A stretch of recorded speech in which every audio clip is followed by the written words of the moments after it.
YouTubers. I've just been having a talk to my hubby, and he commented that I'm very, very, very affected, by the Valium.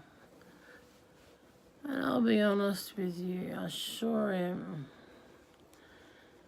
And as much as I absolutely hate being like this, I can't help it. But I want to be able to go back in time and watch these videos and have a laugh about how ridiculously I was acting and how ridiculous I was sounding.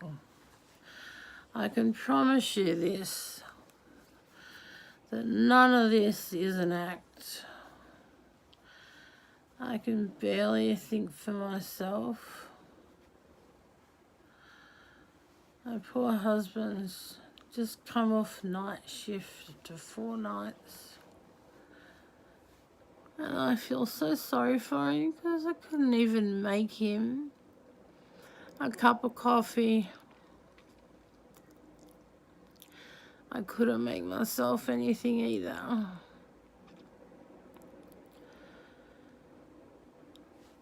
God, I'm so frustrated. And I'm so sorry at the same time. And I feel sorry for myself. I was sick, but my mother was alive. But I couldn't even spend much time there with her. Because I was so sick.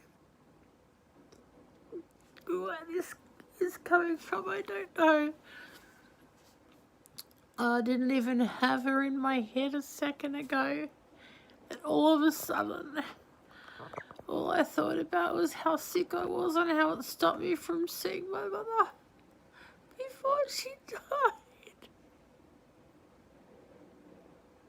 I saw her at Christmas time. I'll insert a picture. How she looked then, and I never saw her like that with my real eyes. I only saw her like that in a picture that I took when we were eating Christmas lunch at the Grey House.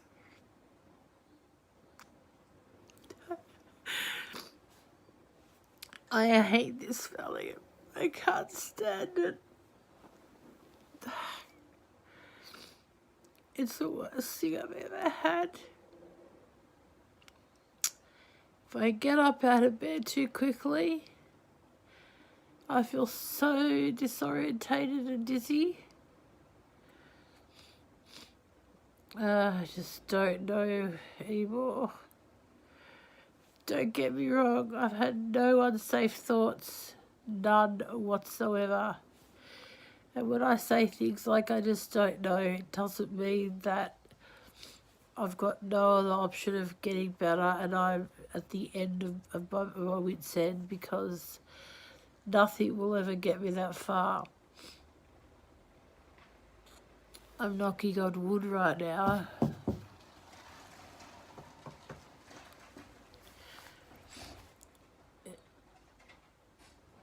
Who the hell's that?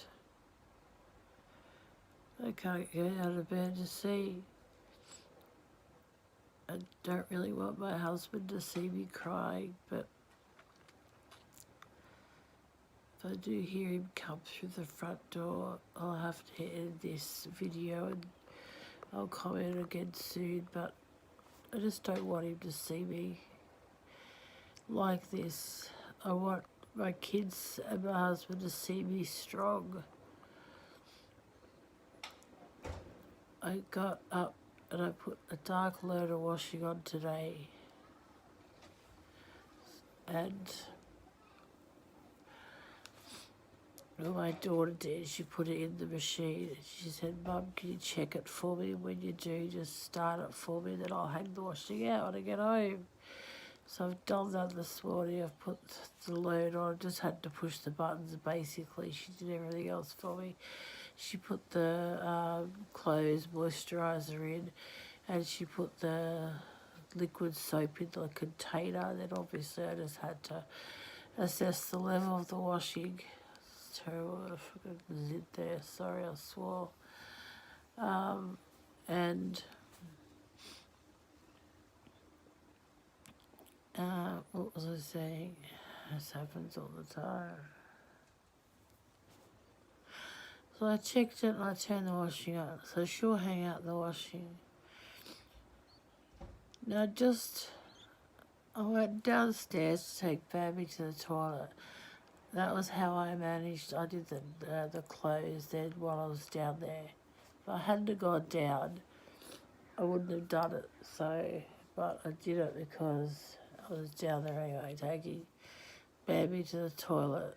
She's sitting with me. She doesn't want to leave me for some reason. She just wants to stay sitting with me. But I think it's because I'm so ill. I haven't felt this ill in a long time.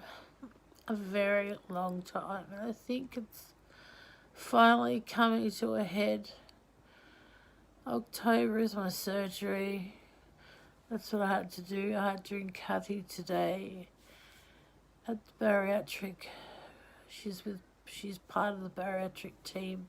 She's a registered nurse that I need to make contact with if I need to find out any other information. So I need to ring her today as well.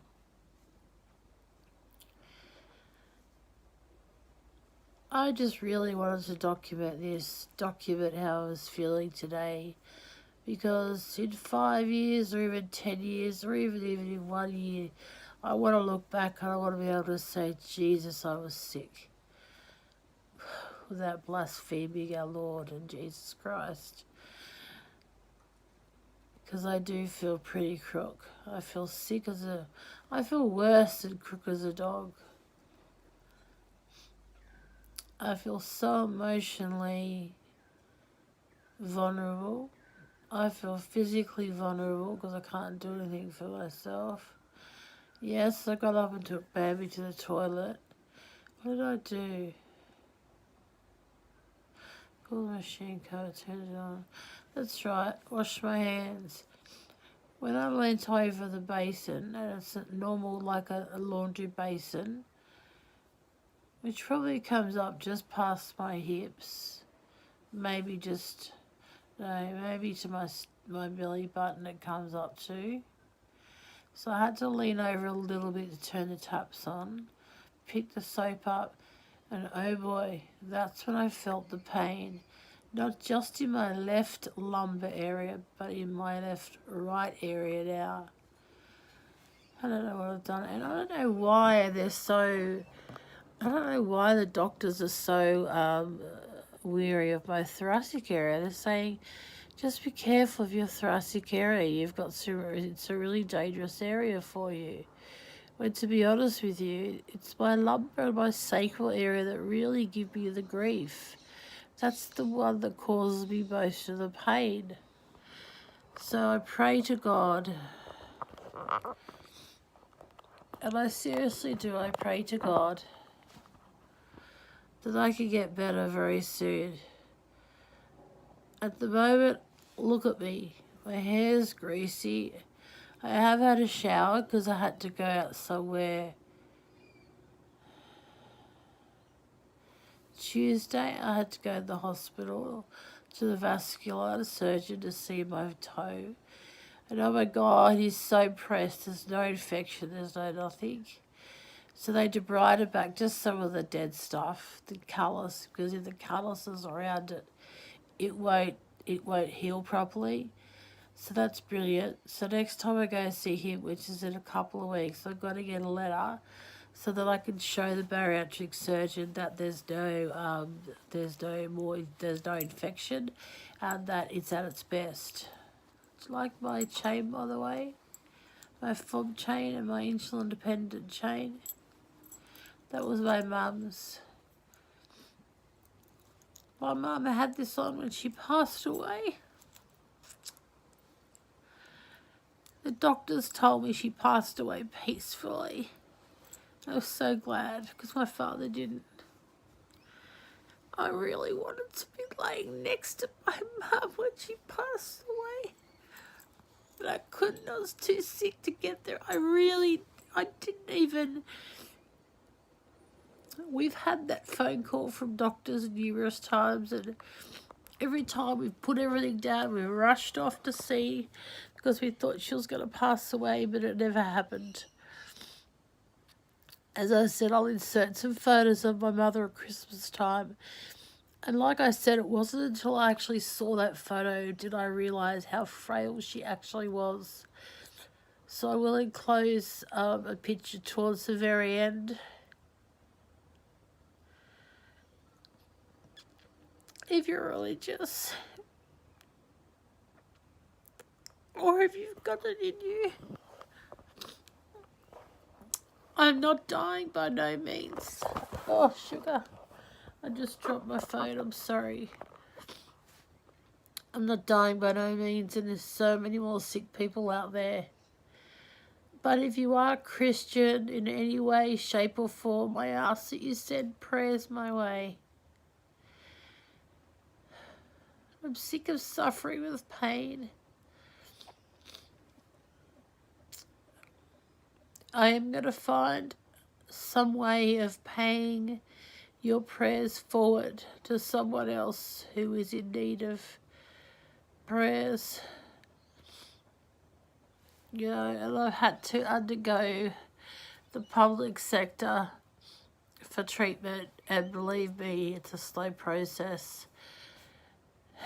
It's funny because on my forms they ask you when did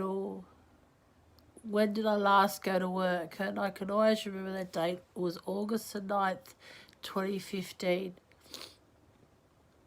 So I haven't worked since that date.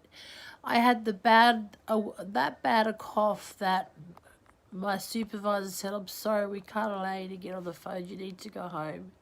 Because people around me were complaining, and they had every right to. Even though I felt compelled to go to work, I've got a story to tell you, I won't forget. I felt compelled to go to work because that's what management instill in you. I've got a story to tell. Now, I came to work because when I rang in sick, I explained, look, I've got diarrhea. And it's pretty bad, and the doctor says I need to wait 24 hours after my last poo, in other words, my last diarrhea, which wasn't then because I still had it. The lady on the phone, which I won't name her, we'll call her Susan. Susan said to me, is it possible that you could go to the pharmacy, get some Maxilon, which is to help you with the nausea, which is what I had as well, and then to get some anti-diarrhea tablets. You do have them over the counter. You can get both over the counter to a certain degree. And I said, well, I could try. So I went to the chemist, I purchased both, went to work. Within the hour I was busting. I was hot. Is it how, like, you know when you sort of squeeze your bum cheeks because you've got diarrhea and you don't know whether it's going to be a fart or whether it's going to be a poo. So I squeezed my bum cheeks, praying to God that it wasn't going to be a poo. Well, it was too late. I had pooed my pants. I grabbed my bags. I quickly ran for the elevator. Thank God no one was in there. And I ran home to get a shower. I rang in and I spoke to a male staff member, a male manager, and I said, Susan suggested that I buy Maxilon and an diarrhea tablet, which I bought both of. Could you please clean my chair that I sit on because I shit myself? That's a true story. I'll have to leave it there for a second because I really have to try and get up to go to the toilet, and it's going to be difficult. But I will be back to tell you and to add to this story. I'll be right back real soon. That's not. My husband's in a foul mood because the kitchen's in a mess, and he says that our kids are lazy. My life would be a hell of a lot better if I was a hell of a lot feeling better, but I don't. I feel like shit. And I'm going to be doing my best to make sure doctor does send me to hospital. I don't care which one. I just don't care. I'm in pain and I can't deal with it anymore.